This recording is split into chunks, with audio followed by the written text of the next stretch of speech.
So I wanted us to have a little opportunity tonight to talk about some of the issues that are kind of presented to us that have been presented to us in recent times by the great debates that are taking place around contemporary capitalism. And the Pope has been rather an agent provocateur, on all of this. He's used really rather interesting language about it. I wanted to, are you going to give us a share of that language tonight? Well, he has a great gift for those sharp phrases that people remember. But I think his thought is fairly systematic underneath that popularist way of expressing things. If I could give an example, he sent a message to a recent event in London under the title of Inclusive Capitalism. So a broad, powerful group of people who spent the day looking at justifying and trying to improve capitalism very much from within its boundaries. But he made 3 points. He said, firstly, that every enterprise, and that means every business enterprise as well as educational enterprise, had to have the human person at its center and what was best understood as promoting the good of the person and the good of the society. Secondly, he said to this room full of very elite and well-placed people, he said, your dialogue is incomplete. There is nobody in this room from the excluded, from the marginalized, from the majority of people in the world. So if you're going to have a serious conversation about capitalism and what it's for and how it becomes inclusive, you've got to widen the partners in the debate. And then thirdly, if I may, he said that the operation of any system needs people of virtue. So it needs people, in a way, who do sense an accountability that goes beyond financial accountability. I mean, some of those things about inclusivity and thinking of the poor and so on is part of the social teaching that the Catholic Church has always embraced. I mean, certainly in my lifetime, I've often heard popes speaking about our obligations to the poor. The difference with Pope Francis and why he's sort of taken people by surprise is not only that the way of doing his discourse is different, but he also really has kind of taken, he's gone into the temples of capitalism and he's talked about the dung heap of rampant capitalism. I mean, his language is not, the gentle words of somebody who isn't made angry. He is made angry by what he sees as this rampant consumerism. There's a sense of disgust that he has about it all because he really has seen poverty. Well, that's true, and he's familiar with poverty such as we don't see in this country. So I think his view and his experience and his passion comes precisely from the favelas of South America. Yeah. But I think while his indignation is genuine and forthright, it's not the whole story. I mean, again, at one of the Davos meetings, he saluted leaders of capitalism as being people who, in most cases, strive to be men and women of integrity. And so he has a number of cards that he plays. And I think he, again, when he was in America now in the last few days, it was not, I've come to the center of the dung heap. It was much more, you have great responsibilities for the well-being of the world, and many of you are people of virtue who want to do this correctly, but there is a big challenge, and let me spell out the challenge. I'm going to pick up some of the things because I know that both of you haven't been able to be here over this wonderful sort of gathering and sharing of ideas. But one of the themes that's come through from a number of the discussions and the presentations has been, for example, listening to Ian Golden today, speaking about the fact that shouldn't we be thinking about in the face of climate change, in the face of what's happening in other parts of our world, of having less in the rich world, of possibly having to live a simpler sort of life? And also the business of the way in which we don't, and our capitalist world seems less and less likely to think of the long term and seems to be so committed to the short term. And we had that coming from Martin Rees, our former Astronomer Royal, somebody who's thinking seriously about the nature of our world and our universe, and who's saying that short-termism is part of the problem, that we aren't thinking of the long term. And so I just want to see... Could I make just one point and then... I mean, to take the environment as an example, I mean, what Pope Francis is saying is you cannot separate humanity from its environment. To abuse the environment is to abuse humanity. That's putting the person at the center of the issue.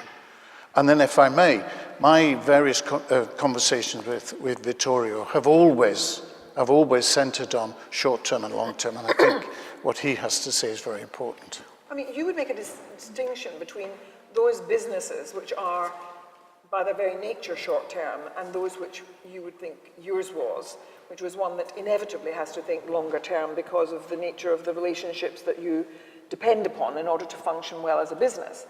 I mean, is investment banking long-term or short-term? No. I was making a different point. I think every business is and should be run as a long-term thing, because, and this is one of the points I agree with Anne, not all of them, to be honest. Actually, there's plenty of disagreement, especially in these locking up executives is not something naturally I like. Vittorio, if you need a good lawyer, yeah, exactly. I promise I will. But, you know, apart from that, you know, all businesses should be run for the long term. The question is, and I'm not trying to put the blame back into the political or social leadership, are the conditions that those who run businesses are in right for running for the long term? Now, I completely agree. If you are a family, if you are an owner, I come from Italy where there's a lot of ownership which stays into family. They gave a speech in my university saying, I run a public company, but I have to recognize there are advantages in being privately owned, family owned. This generational thing is natural. And therefore you think about the future, and therefore the products have to be good, and therefore the customers are king, and therefore short-term profit and long-term wealth are the same thing. Is your family thing, is your children, So there are issues in the nature of the ownership, but every business should be really run for the long term. What I have a little bit of a problem with is this rampant capitalism is bad. If capitalism is allowed to become rampant, it's because there is a failure somewhere else. There is a failure in the authorities that have to supervise them, or they don't have enough money, as you and I were discussing, or the world is becoming too complex and they cannot supervise in the right way, or maybe there is bad behavior, in which case you need to enforce and punish. I mean, we are looking at this thing about pollution and the cars and this. To me, it's an extraordinary case. Nobody would consider Volkswagen the example of, extreme capitalism. Actually, the unions are sitting in the board. Actually, the ownership is in the hands of a state. Still, something clearly not right happened. We don't know what, we have to see. So we should ask ourselves, it's not just capitalism, there's something in the society that pushes towards short term. Climate, carbon discussion, fantastic, but until we don't have the cost to future generations completely embedded into the price of things, consumers will choose the cheaper thing. It's inevitable. Hence, I would make the point, we need to change the pricing. So I'm not so sure it's just the capitalistic part that has to be criticized. Maybe there is something also in the political leadership, in the social leadership that has to be. And NGOs have an interesting role. I mean, Volkswagen was caught by an NGO in the end. But there was, the notion of hegemony in many ways, in a sophisticated sense, was generated out of a thinker from Italy. I remember in my youth reading my Gramsci and understanding how hegemony is developed. Well, the hegemonic idea of the sort of 80s into the 90s and so forth was very much that the way in which businesses were going to be more successful and make enough money for it to trickle down and lift people out of poverty and so on was to, remove the heavy hand of the state, that you wanted to have as little regulation as possible and so on. Now, it may be that what one needed was smart regulation, and we didn't have smart regulation, that whatever kind of regulation there was not appropriate to the needs of the times. But certainly, the idea that there might be too much regulation was the thing that stopped people being kind of engaged. And so, so governments and states were not very effective or good at overseeing the nature of the capitalism that operated in Western democracies, or certainly in Britain. Again, you used the right word. You mentioned smart regulation. Yeah. The point is the state interfering with economic activity. I come from a country, today, Alitalia, let's take, actually the chief executive of Alitalia, one of the guys before got 8 years of jail because of the bankruptcy of Alitalia, which, by the way, at some point they offered me the job, so, I recognize something in your words. Of course, it's been a disaster. It's been run very poorly by. Now, on the other hand, we want people who travel in, cheap, safe. So you need to have inspectors. You need to be sure that you check the right way. So it's not about interfering with the capitalism. It's much more being sure that people are safe, that the long-term interest is built into the system, and eventually have some punishment if things go wrong. So in that sense, I don't have any problem with shareholders voting on remuneration and clawback of bonus and those things. I think it's simply fair. But there's a distinction between, a society making sure that there is the long term of people at the core of business, and another one in saying the state should run businesses, or, Gramsci, to be honest, had a certain view of what the state would do that was, quite frankly, a failure in the general world. Yeah. I just want to, one of the things that's said is that decent capitalism, that for businesses to succeed, they really do need the right social conditions, and that requires the right kind of society, and that means educating people so that they can be your workforce. It means all those other kind of things, being available, good health care, all of that. So you need those social conditions in order to actually have really thriving business concerns. And I just want to know, how do you create those social conditions? What do you think are the necessaries in those social conditions? Well, I think the question that we might ask is, how does enterprise, how do big businesses see themselves as contributors to the social conditions which are necessary to them to survive? I think one of Vittorio's axioms is that a business will not survive in a broken society. So that puts the emphasis, and I think the proper emphasis here, as to what is the duty on a major corporation or a small corporation to see it and understand its relationship to the society around it. And if the players that are in focus are only the business and the government, then that's an incomplete picture. So you have to, I think, ask about the relationship between business, between the business and family, between business, family, and charitable enterprise, and fill out that stage of all the players that make and enrich our communities and make society what it is, and see that there is the need for a healthy relationship between all of them, and that business, if it's parasitical, will fail, and if societies are broken, business will fail. So there is a real mutual interest to be found. One of the things that's going on just now, here we are, Anne made a reference to the fact that that the Labour Party conference is going on, and in fact she's just come from a fringe meeting there. And it is interesting, because one of the things that has captured a certain amount of imagination and debate just now is about what kind of society you have, and whether the growth that we've seen is being built on contracts that are really not secure for many people, that there's the insecurity and the low-wage economy that's been created, in fact, is destructive of family life, is destructive of the very social conditions that you feel are so important to the good workings of successful businesses. How do people manage on, zero-hour contracts where they don't know whether they'll be working or not working, when they're available any day, any hour of any day? Is that a healthy? Is that healthy or not healthy? I think our role, again, I truly believe that we have different roles in society. There's policymakers, there's academia, NGOs, churches, and there's business. My role is the one to make sure that whatever conditions the society puts me on, I make sure that in the long term I operate in an environment which is fair, just, and with trust. Because if these three things are there, business can flourish in the long term. So, to give you an example, we decided at some point that, I will get to 0 hours, but maternity policies, women. It's very important to have women in the countries. We have laws. I mean, every country has laws. There's different type of laws in different parts of the world.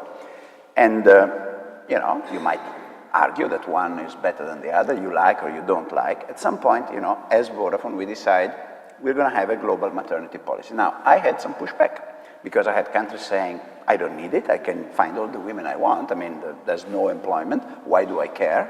The Americans said, are you crazy? I mean, this is going to be... And eventually my colleagues, some of whom are here in the room, they said, listen, if we want to stand for certain values, which are long-term values, are not tactical things, we're going to... And we took one, which was pretty generous. And I have to say, to your point, we got more press coverage from that than from any M&A or acquisition or anything that we have ever done.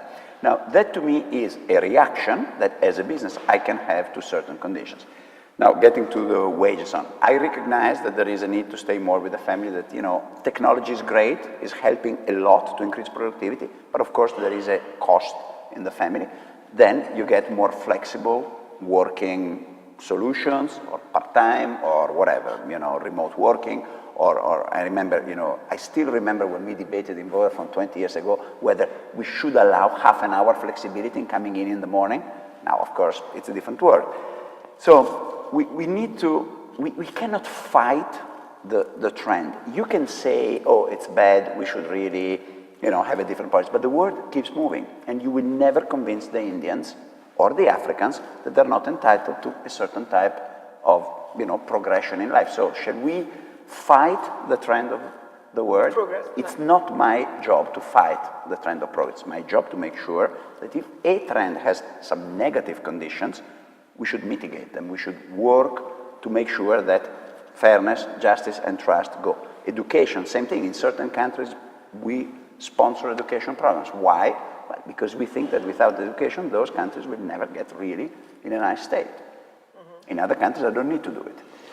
I mean, so, that business of taking up, an issue and actually, if you like, raising the bar, which may make actually it change things in relation to your competitors too, is a brave and bold move. I mean, Lidl has just done it. Lidl has just done it by saying we're going to pay the living wage. I mean, and this is very unusual in that supermarket world for them to do that. But in fact, a lot of people might say, actually, I'm prepared to spend a little bit more on my outgoings because I like the fact that they've taken that stance. It's an interesting thing as to whether do customers like that? But let's not illude ourselves. I'm sorry, here I'm going to be provocative. Let's not illude ourselves. Consumers, most consumers, when they have to buy things, not always they get influenced by those things. Let's be honest. Sometimes they are. I remember, when the first concept of ethical food or tracking of sources were kind of, but it's a niche thing. Now it's becoming mainstream, so it takes a lot of time. Now, Lidl picks one, I pick another one. Each of us has to pick something that we strongly believe in, and I believe we will recruit better, we will have... It's a long-term thing. But then you go back to this long-term thing. If I were really minded to Vodafone next year, I wouldn't do this maternity thing. No. I wouldn't do the climate commitment that we have made. I wouldn't do a lot of things that I'm doing. Because I'm going to just push this a little bit further. I thought when the financial crash happened, I thought that it was a moment when we would have had a kind of much more dramatic debate, social debate about what kind of nation do we want to live in? What does this mean for us? Are we going to reconfigure our sort of relationship with banks and so on in the business of profitability and consumerism?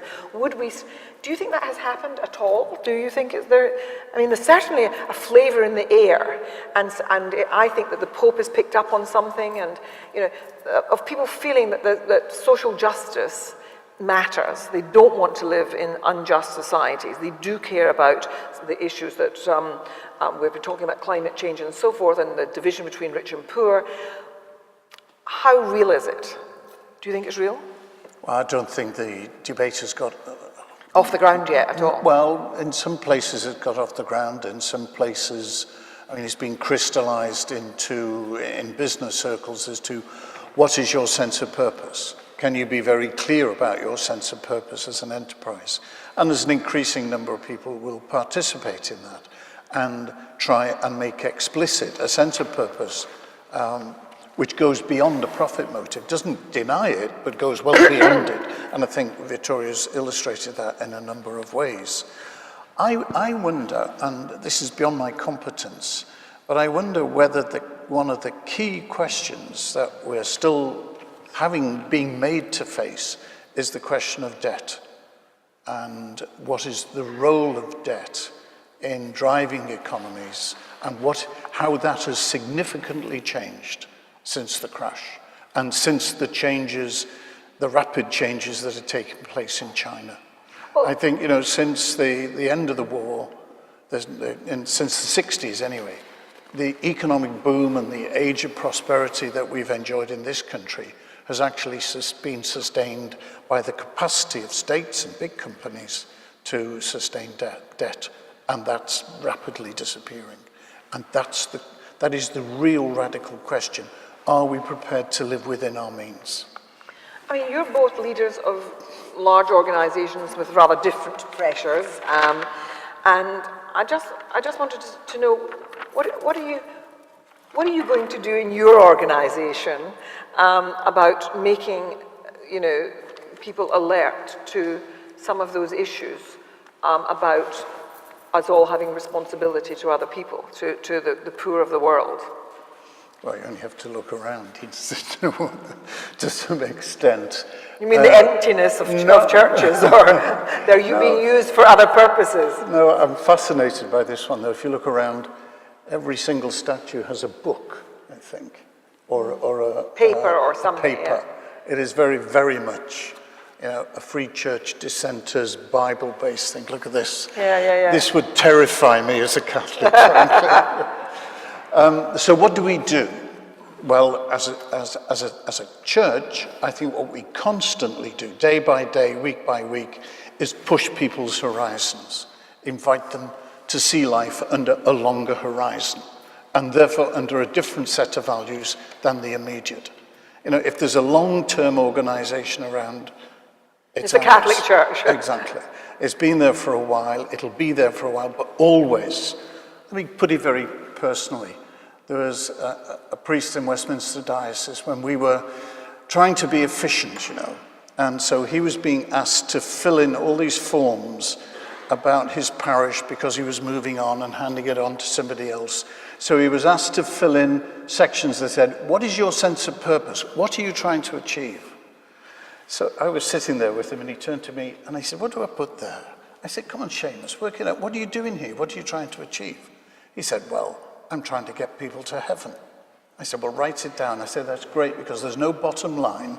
Nobody will be able to come in and measure how you're doing.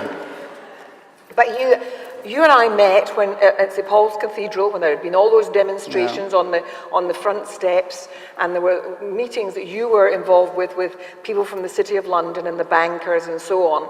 And one of the things that you helped establish was a group of people to create a set of principles that you felt should operate in the world of business. Yeah.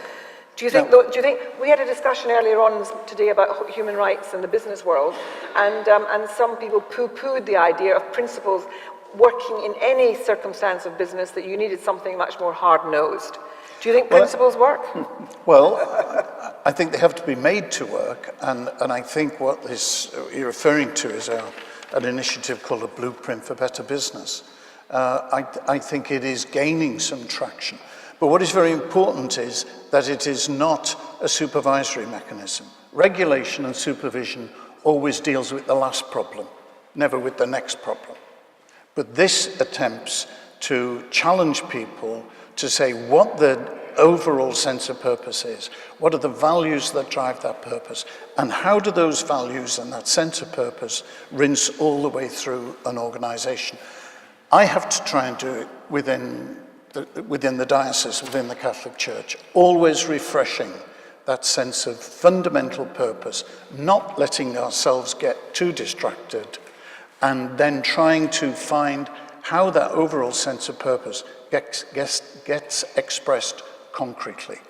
If I may, just one more point. We started this process with banks, and the banks proved deeply resistant. Business is a much more longer-term, thoughtful enterprise, I think because of the trading point. I remember the very first meeting we had with chairmen of banks. There was a former chief of staff of the armed forces. He asked the first question, and he said to these 5 chairmen of banks, "What control do you have over what happens on the trading floor?" And they all had to admit they had very little. And that's where the banks were driven by markets and driven by speed. I was talking to a chap the other day whose whole life is dedicated to knocking off nanoseconds from the trading floor. Yeah. His whole life is dedicated, his professional life is dedicated to that. They're drilling through mountains to make sure that the communications are actually sped up by seconds. That arena, I think, is much more difficult than the major business arenas. So you see, earlier on today we had a number of people here, Heather, a number of people who were involved in the business world talking about leadership. And they were talking about the fact that, you know, the best leaders are people who are very clear about values and so on. I mean, is it pie in the sky? Is this, you know, I mean, what about sets of kind of reminding people that sets of principles or that an ethic is the thing that actually should inform the way in which you do business? Can you have that kind of conversation? I think you can. I think you can, and I think I want to give you a little bit of hope when you said before not much changed after the crisis. You are a little bit of a kind of lawyer activist, so you want everything to change very quickly. I'm like that in my life on all things. I want outcomes. I'm a jury trial lawyer. Okay. I want guilty or not guilty. Exactly. You want black and white. I'm more of a system person, and I interpret the society as a sum of vectors. I have seen a lot of changes, maybe not enough, but in a lot of areas. I mean, you mentioned my salary or pay. We mentioned climate. You mentioned dealing fairly with suppliers and other stakeholders in the society. I have seen since 2008, when I started this current job, a lot of things changing. Now, did they change completely because of moral suasion? No. Did they change completely because of regulation? No. It's a combination of the two. You need moral suasion, you need a little bit of concern about the punishment, and then the values, and again, we had a lot of discussions about the principles. You talk about them, and then I remember when the gentleman who's sitting there, Matthew, presented for the first time this set of things, and the first discussion we had was, is it fair that Vodafone squeezes working capital out of small suppliers? And today, I think, after that speech where all the financial directors, they were kind of course it's fair, it's what we are paid for. Squeeze them to the Squeeze them to the right. That we said, hold on a second, let's squeeze Apple if you have the courage. Don't try to squeeze the small guys. And of course now we have much better. Now, that's the impact of what? Of talking, of persuasion, of values, not necessarily of regulations. Now, in the bad cases, in the rampant cases, probably a little bit of stick would help. But stick, carrots, persuasion, it's a process, it's a direction of travel. Can I invite some questions? There's a hand back there, yes? Didn't take long.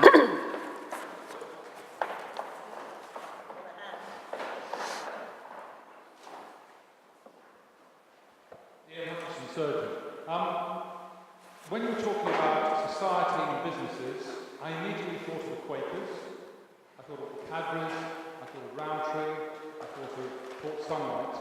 Wasn't that a model of business working with society and caring for their workers?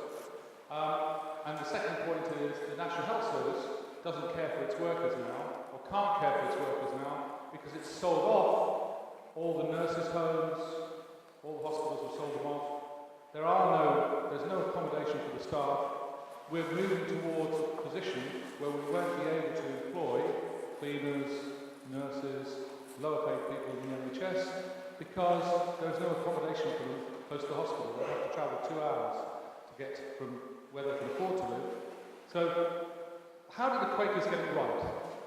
Can that be replicated again today where businesses like Vodafone look after their workers much more than just saying, here's your salary, it's a good salary, go home, do what you want with it.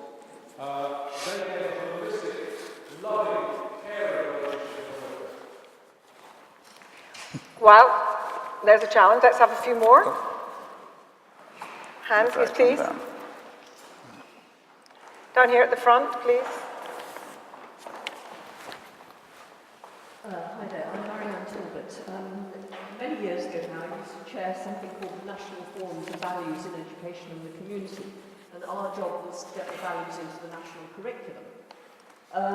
Since then, I've seen a number of values initiatives fizzle and die under the huge scorn that's poured on them. And my fear is that as a society, we no longer speak the language of values. We don't know what values are, we don't know why values are important, we don't know why conflict in values is ineliminable, and why it is itself important. I wonder if I could ask both speakers to comment on that. Thank you. Okay, do I see any other hands? I was going to take three. There. There's somebody else out there, Peter York, there near the back.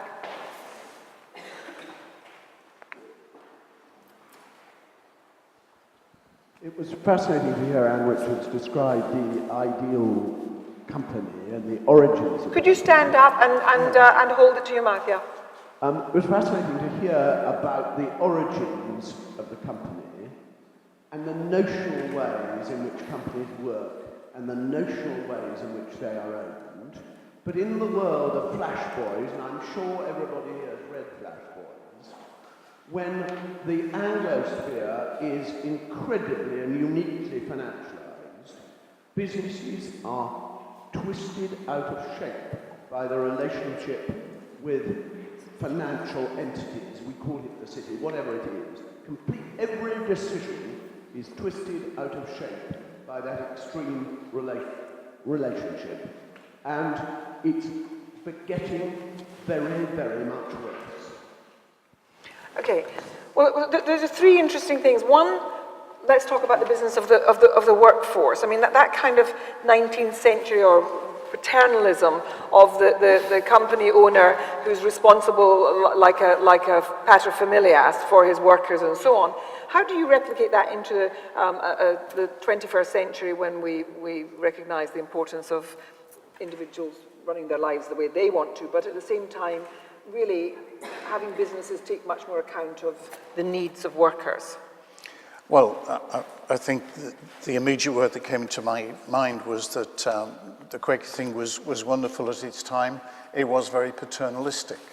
I'd love to tell you a little story in Birmingham with the Quakers, that one of the last things that Cardinal Newman did was to walk from the Birmingham Oratory in the snow as an 80-year-old down to the Cadburys, the Quaker factories in Bourneville, to plead that the Catholic workers did not have to be subjected to Bible study at the beginning of every day. And he persuaded them that this was an affront to a Catholic sensitivity at the time, not to be force-fed everything that this building stands for. Another cardinal, right at the end of his life, Manning, intervened in the Great London Dock Strike. And his principle was that a docker, should be able to take home reliably a wage that would enable him to have a family life. And that was before the beginning of any official Catholic social teaching. And in fact, we could say that many of the developments of Catholic social teaching started there with Manning in the East End of London. But I think today we live in a different age, and the philosophical issues today are the tension between what I would speak of as a genuine personalism that understands the human person always in relationship with others, as against a cultural individualism, which is a bit dominant at the moment, which is my personal choice is the only thing that really matters. So I don't think states or great companies can provide in the way of the past, but part of the purpose of a good company must be to provide both the wages, the encouragement, and maybe a social context that enables people to live rounded and healthy lives.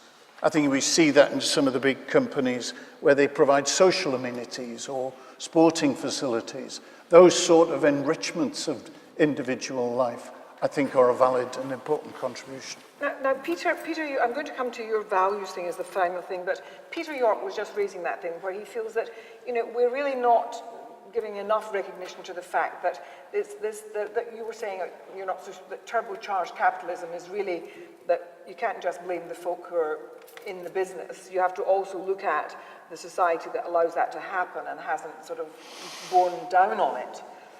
But what he was just saying was that things are still operating like that you're still having decisions that could be taken in a more decent way are in fact twisted out of shape by this idea that you have to somehow maximize profitability and so on, that there's something really unattractively pressing about the way that that's still operating, even after this crisis that we've had. Yeah, but this goes back to one of the points that Anne raised. At the end of the day, if the society wants the money, the business, to be run for the long term, should create rules for that to happen. So I think you mentioned, you could take votes in companies and make them proportionate to the, whatever, tenure of the investment. So there could be non-voting, super voting. It's interesting, we talk about number of votes, these things.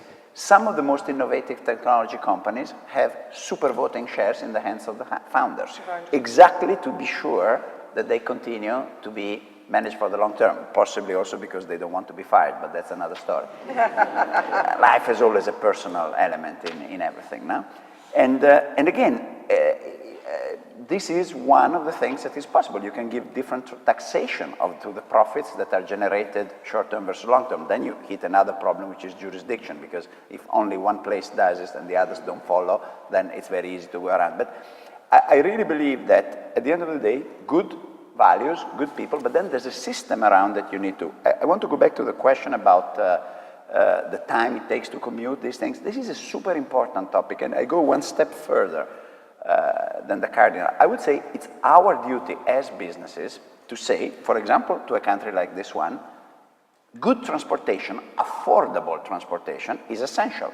Because how can we have all these people working in London and traveling 2 hours in and out? How can we have such one big city in the country and the rest of the country? So these are political issues. It's the duty of businesses like mine, I think, not to play with politics, not to mess up with the But to have the conversation. But to have the conversation and say, if we need to have in a certain part of the country a certain level of educated nurses or whatever, or even less educated but still very valuable people to work, affordable transportation is essential. And affordable housing in the and centre affordable of housing cities and so education and education for their children, because then we want a society which is fair, just and trustworthy. Therefore, you need. So I go one step further. It's not just about my short-term need, it's also my long-term need. But at the end of the day, the framework we operate in, back to your question, is not in our hands. It's in the hands of the society. And that's why debates like this are good. And that's why I think NGOs, academia, churches have a role in pushing the debate. But not for a big revolution, for a continuous progress. I'm a great believer in continuous progress. To pick up on this, we're just finishing now on this point about values, which is I have a sort of sympathy with this idea that I feel it pretty much around all sorts of things to do with ethics. I don't like, for example, the idea that, you know, we sort of subcontract our ethics to an ethics committee somewhere. The ethics should be something that we're all involved in. How do we get people to walk the talk of values rather than, you know, keeping calling for, you know, a set of principles for people to live by and so on? Why is it that there's somehow become much less the language that we comfortably use in our discussions about business and so on? Well, I read recently of a report from research from one of the universities, not here, which was criticizing current practice in schools because it had reduced values to those behaviors which served efficient learning and teaching. So the values that the schools were promoting were purely functionary to their own aims. And this report said this was a very serious lack of educational vision that meant youngsters were not being introduced to wider values or prepared for a life in a wider society. I just think that we were lucky that we had such incredible guests with us tonight to have this discussion for you. Can I thank them for taking part in this big conversation? Fabulous.